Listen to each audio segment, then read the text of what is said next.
Kamaru Usman. Kamaru Usman is a UFC fighter. I said, I got a couple of UFC fighters. How I spent my first $1 million. I said, I got to get to them. And, I want to get to the black ones first because I also want to review the white ones because I believe that they're going to be just as egregious. But Kamaru Usman. So the dude is a UFC fighter.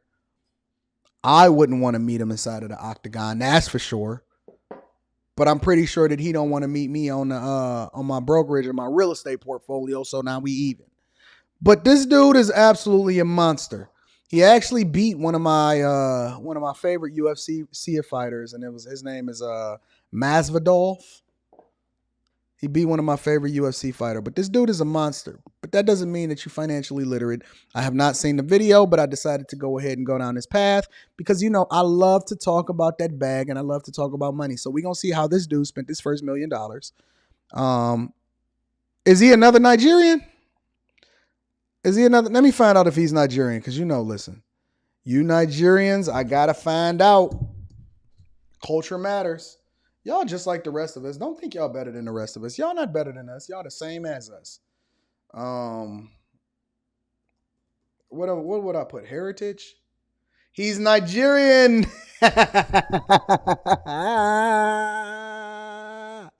Yes, he is Nigerian. Yes, he is Nigerian. Y'all think y'all better than us. Y'all not better than us. Y'all are not better than us. No, you not. No, you not. We gonna see how he spent this first $1 million. Hello? Yeah. You are just like us. Look, he already talking on the money phone. You not better than us. Y'all the same. Listen, you the same.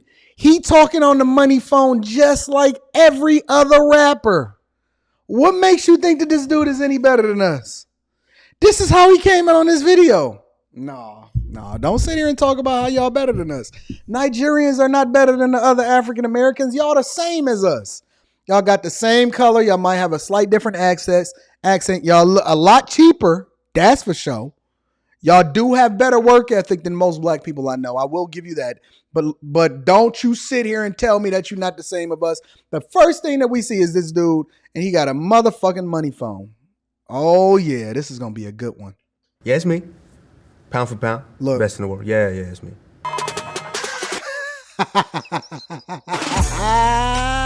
What's up, GQ Sports? This is Kamaru Usman, a.k.a. the Nigerian Nightmare, and this is how I made, spent, and saved my first $1 million. But I'm going to be honest with you. I like the cockiness, especially if you're a competitor. If you in anything competitive, I don't care what it is. I don't care if you're in sports, content creation. I don't care if you're in corporate America. I like the cockiness as long as you're able to back it up. I love it. But don't you sit here and tell me that Nigerians is better than African American. No, you're not. No, you're not. I see it. Look at him. Look at him. He worship money just like y'all do. Don't think it. I like it. I like it. Born and raised in Auchi, Nigeria. We farmed. He is Nigerian. And we did everything. We immigrated here to the States at about 8 years old. Growing up, we learned a lot of money lessons from my parents. One of my first real hustle was flipping Pokemon cards. So I found a good supplier where I could buy the collection of cards, about $6-7, and I would get 1 or 2 rare cards in there that I would turn around and flip for about 25, sometimes even 40, depending on the scarcity of that card. So I like the hustle. He said one of my earliest lessons was getting to that bag by flipping Pokemon cards. Listen, get it how you live, fam. I have no problem with this whatsoever so far. That was my hustle. Everybody had a good Christmas that year. After leaving college, I got an opportunity to be a coach on season 14 of The Ultimate Fighter. Nice. Come full circle, I end up on the season 21. So I end up winning that season, started my UFC career. Making that transition was probably one of the scariest decisions. I've been doing wrestling for a long time. and wrestling was still control. I knew how to defend myself, but now going all the way into this completely new sport was nerve-wracking. I was scared of it, but I was courageous towards it. And I've had to, of course, have different jobs. While wrestling, I worked at Applebee's. It was a fun job. I worked with some very, very fun people out there in Nebraska. Nice. Listen. Let me revive. This dude said he worked at Applebee's. You got to respect the hustle and the grind. You have to respect it. Now, I'm going to give you Nigerians a little bit of credit. Y'all don't mind going out there and getting it and grinding and making sure that you hustle and you're going to do 3 jobs, even if you got some kind of platform and you got some visibility. I think that he was on Ultimate Fighter while he's working at Applebee's. Let me see.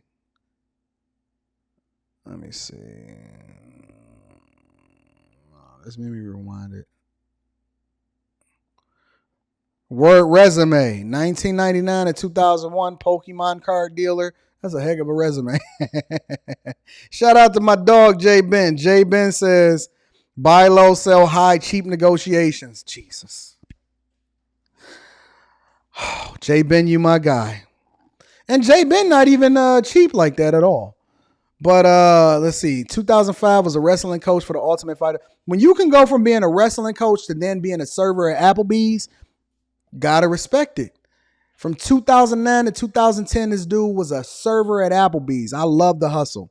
I don't got nothing bad to say about people that go out there and do what they got to do to feed their family. First fight, 1,000. My opponent missed his weight, so I got, I think, an extra $250 from him. So fast forward a few years to how I made my first million. All right, let's see his contract. My first fight in the UFC was a good one because I ended up getting a bonus. So it's an extra 50,000. So I'm like, I'm rich, I'm rich.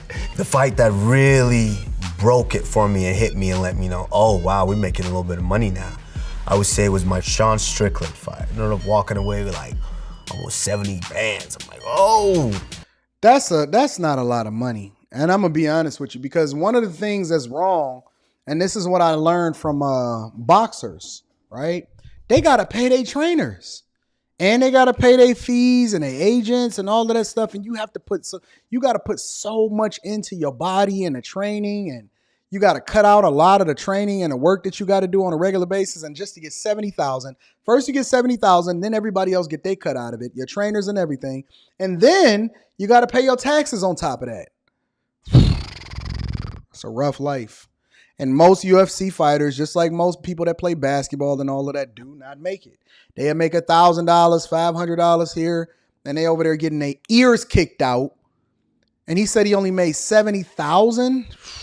I'm straight. That's more than a teacher's salary. I'm good. I'm rich. So that was the first fight that I had a significant cushion in life for my family. So my second headline fight, which was RDA, Rafael Dos Anjos. So I think that was the first time I seen 6 figures. That Tuesday, when that direct deposit hit the account, whoa, I just stared at the account. Just stared at those zeros. Oh man, I'm here.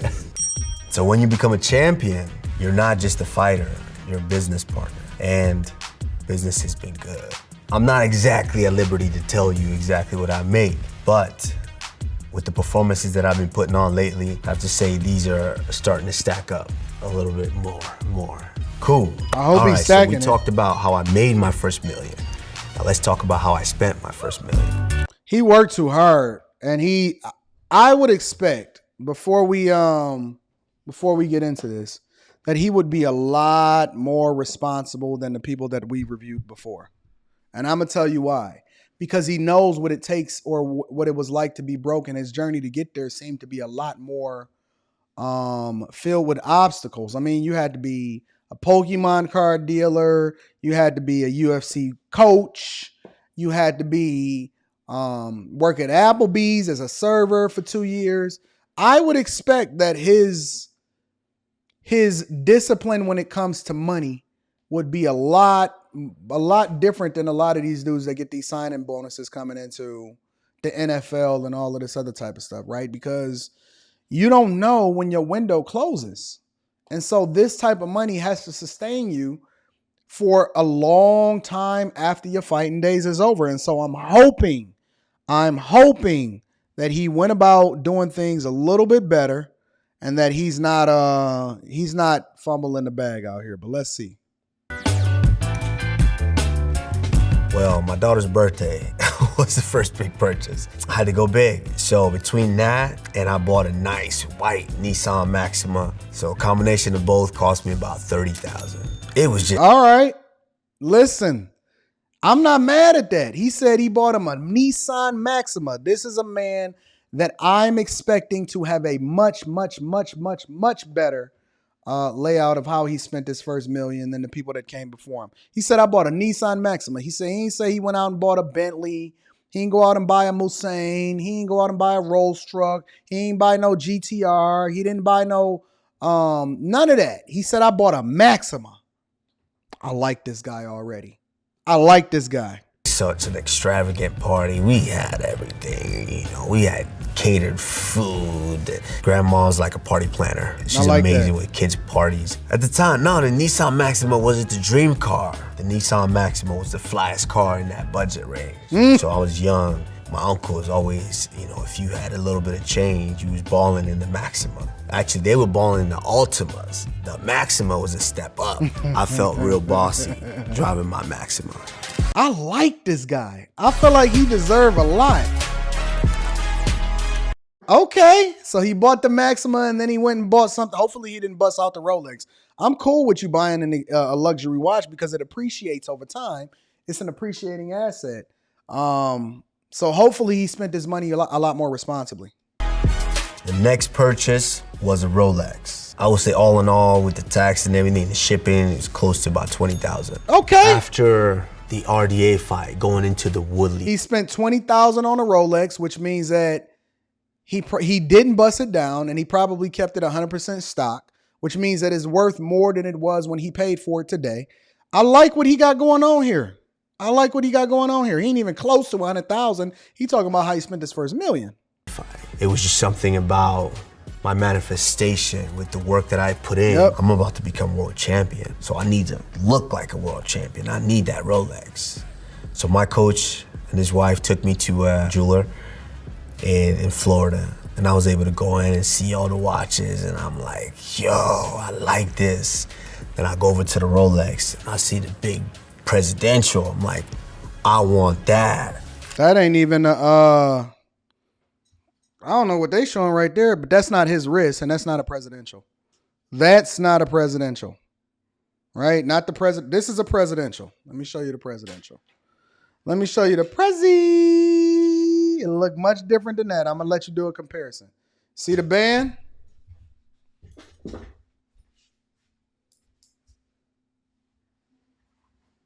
This is the band on the Prezi.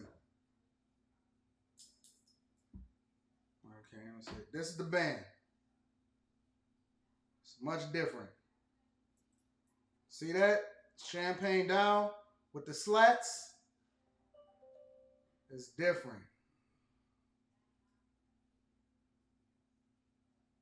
Solid gold all the way through, baby. Ain't no other metals in this. Solid gold all the way through. I don't know what watch they showing, but that's different. That's something else. And then they showed me the price tag. I was like, nah, I want the other one. I want that one. I found one that was just beautiful. It was nice. It went with everything, and it just made me feel that feeling. All right, listen. He said, "Listen, I didn't want to spend $40,000 to $50,000 on a watch. I wanted to get that other one, so I'm gonna spend $15,000 to $20,000." I like this guy. I like that. I like this guy so much. He's funny. He's economical. He's being smart with his money. I have no problem with how he spent his budget. Each and every fight, I make sure that my trainers and my coaches are taken care of because they make a lot of sacrifices for me to give me that time and really give me that extra special attention. So after fights, I always want to make sure that I deviate at least 20% on the side for them. And I always want to make sure that they're taken care of and that they feel appreciated for the time the work and the effort that they put into me. So I would say about, all in all, allocate about 20%, so about 200,000 that I've taken care of with them. See, and this is what I'm saying. Osriel talking about I love you Nigerians. I do love my Nigerians. I do. I'm just gonna hold y'all accountable the same way that I hold everybody else accountable. And I'm gonna call a spade a spade. You know what I'm saying? I told y'all, when you get a purse, a lot of times it's between 10 and 20% of what you make. So if you make $1 million, you giving up 200,000 to the trainer. If he made 70,000, he gonna give away 14,000 to his trainers, and he got to pay taxes out of that. So you got to take into consideration. And I like what he's doing. He said, listen, I take care of the people that take care of me, because without them, he's not who he is. And so he said, look, I got to take care of my people. I got to take care of my trainers. And he gave them 200,000. I have no problem with what he's doing with his money. All of that is cool. I'm rocking with that. The most important thing for me is my daughter, making sure that she's good. So she's in a private school. So each year that runs me about close to 10 to 15,000. She's in the second grade, so all in all, allocated almost 30,000. But it's my daughter, and she's worth it. So he invested in his daughter's education, and I don't have a problem with that either. I send Leslie to the best schools.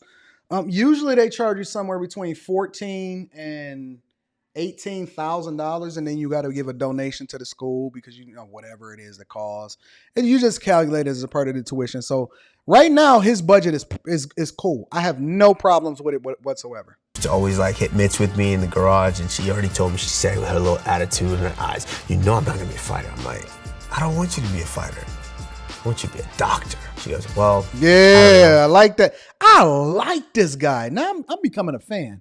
Just because of how he take care of his family and he spend his money. They got that same smile. We'll see. That's how she answers me. I don't know, we'll see.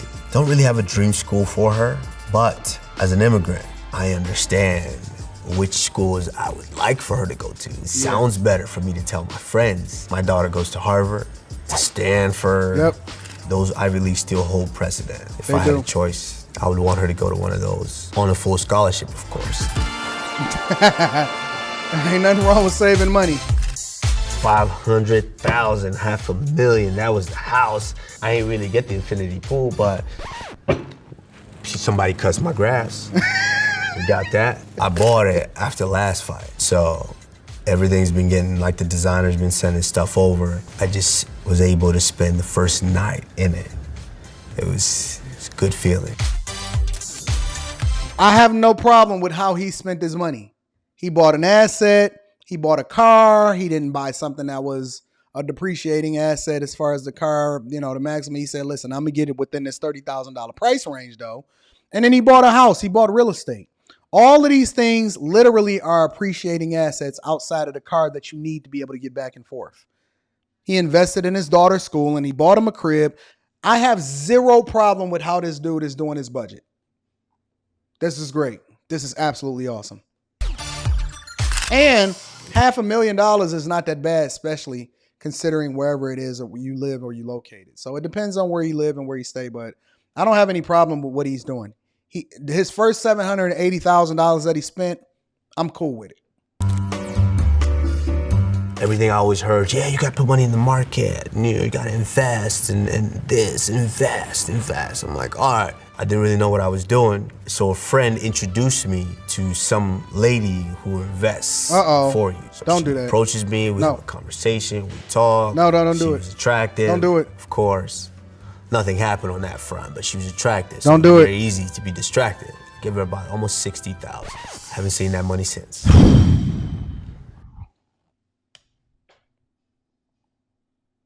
This dude just got finessed.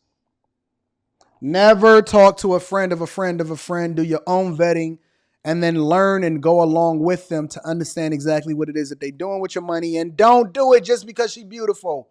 Oh, Jesus. Listen, look, check this out. Let's hear what he just said. Let's go through it one more time. Everything I always heard, yeah, you got to put money in the market. You got to invest and watch this, y'all. Invest. I'm like, all right. I didn't really know what I was doing. So a friend introduced me to some lady who's beautiful, right? A woman. Cool. Invests for you. So she approaches me, we have a conversation, we talk. She was attractive, of course.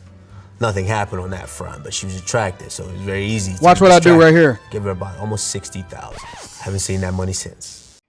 I want to tell you something. My teacher, your teacher, the Honorable Elijah Muhammad said, the only heaven for man is found in a woman.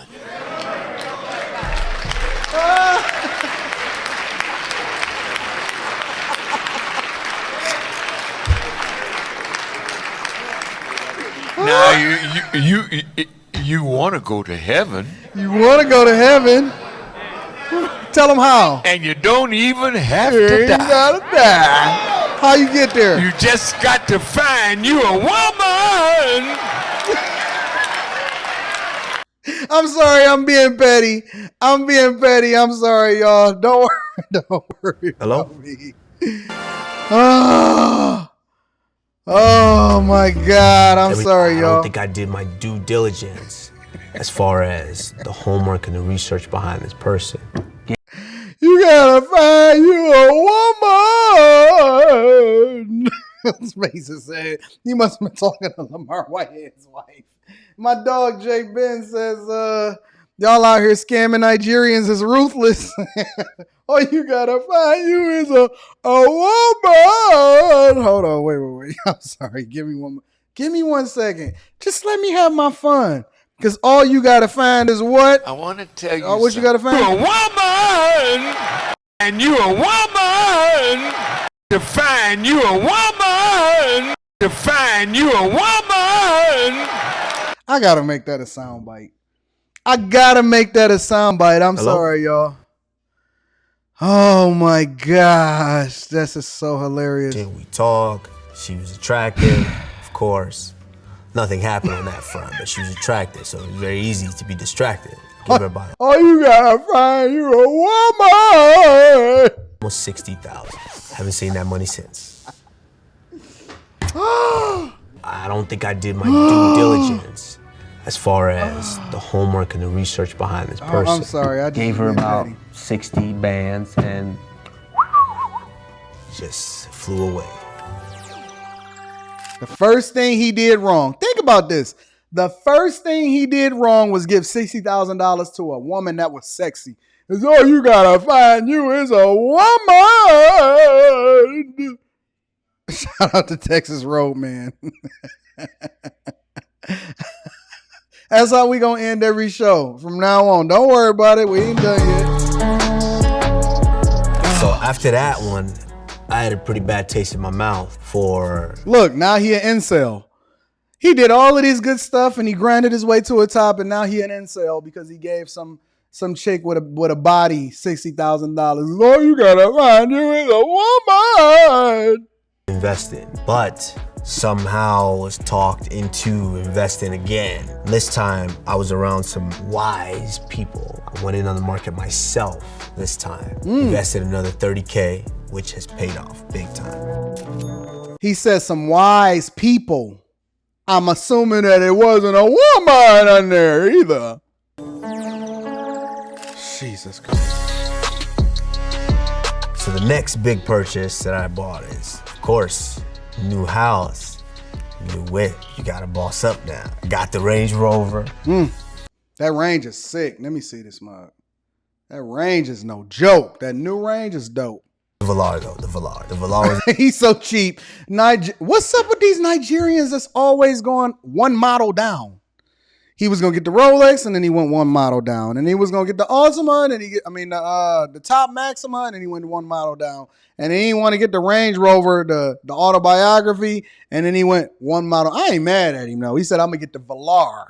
I'm not gonna get that real one. I'm gonna get a Range Rover Velar. Okay. nice. It was smooth. It was just came out. I loved it. Black on black with the nice little, leather. That ran me about 80,000 for that one. I ain't mad at him. My oldest brother, Dr. Usman, He's getting married. I was part of this wedding, getting married too, so I was partially responsible for kicking in. Doing some business with my brother now, investing again, starting to really diversify the portfolio. Nice, I like real it. estate, and then I also kicked in for his wedding. So all in all, rounding out, I would say about 50,000. Not for a wedding. Don't spend 50,000. Listen, ladies and gentlemen, never, ever spend more than a few thousand. 5 to 10 is max. Under 5,000 for a wedding, you should be able to do it successfully. If you can't do it under 5,000, and I don't care if you a millionaire 10 times over. Do not spend over $5,000, $5,000 to $10,000 on a wedding. 10,000 is too much. 5,000 is pushing it. All right. Tameen says they messed up the analogy. The analogy is heaven lies at the mother's foot. Nope, I ain't seen no mother in there. I ain't seen no woman in there. I ain't seen none of that. Not just any woman. If they're going to say it, they have to say it right. Shout out to Tame and Hade. I appreciate you, fam. It makes me feel good that they were able to experience that I was able to experience those things. Because now when it's actually in front of you, it's just paper. But this paper created so many memories in those times. Did you hear what he said, though? He said, now that it's in front of me, when you start getting money, you realize that it's literally just paper. It's just paper. It's a feeling that you can't really replace. You can't replicate that feeling. I'm eternally grateful for this, but at the end of the day, it's just paper. J Ben, I've been to a traditional Nigerian wedding. I know y'all be out there throwing away money, but that's what the relatives do. That ain't what you supposed to do. You ain't supposed to be throwing around no money. So y'all be cheaping out so y'all can go to a Nigerian wedding. Okay, I get it. All right. All right, GQ Sports. You guys saw and heard how I made, saved, and of course spent my first million. But did you see what he said? This guy is smart. He never actually saved it as far as in a savings account. He invested it.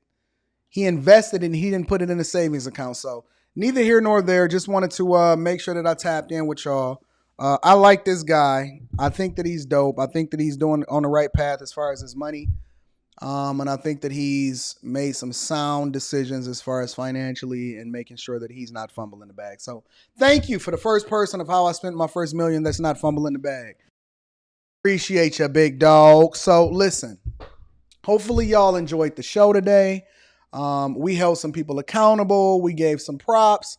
We wanted to make sure that we shouted people out. But more importantly, ladies and gentlemen, make sure you go about doing things the right way and do not be above reproach or be willing to be in some kind of echo chamber because you cannot grow that way.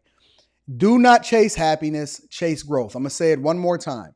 Do not chase happiness, chase growth. I love you. I appreciate you. I need you to do me one more favor before we get up out of here. Make sure you subscribe to the Patreon. Link is in the description as well as pinned to the top of the chat. If you want to align with a family that's going in a group or a direction that you're supposed to be going in, if you need to email me at Anton Daniels 413@gmail.com and we're going to get you popping. All right.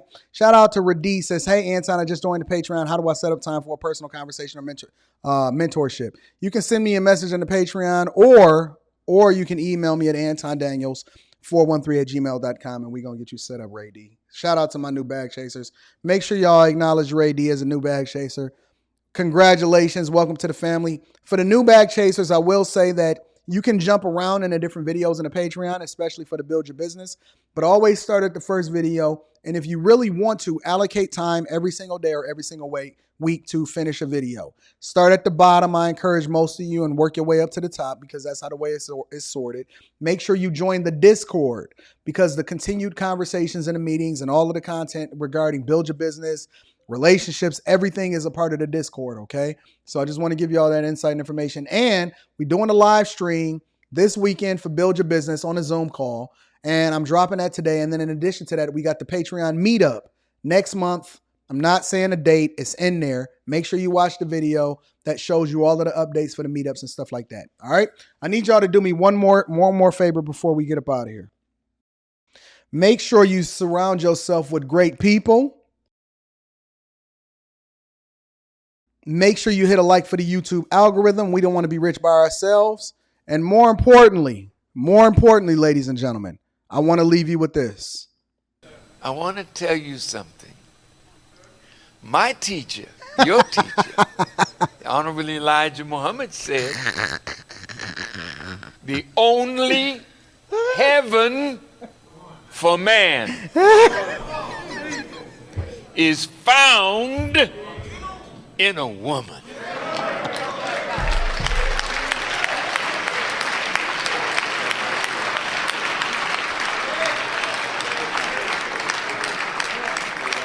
Now you want to go to heaven. I do, minister. I do, minister. And you don't even have to die. Preach, pastor. You just got to find you a woman. Y'all enjoy your afternoon. I love y'all. I'm going to holler at y'all later. Peace.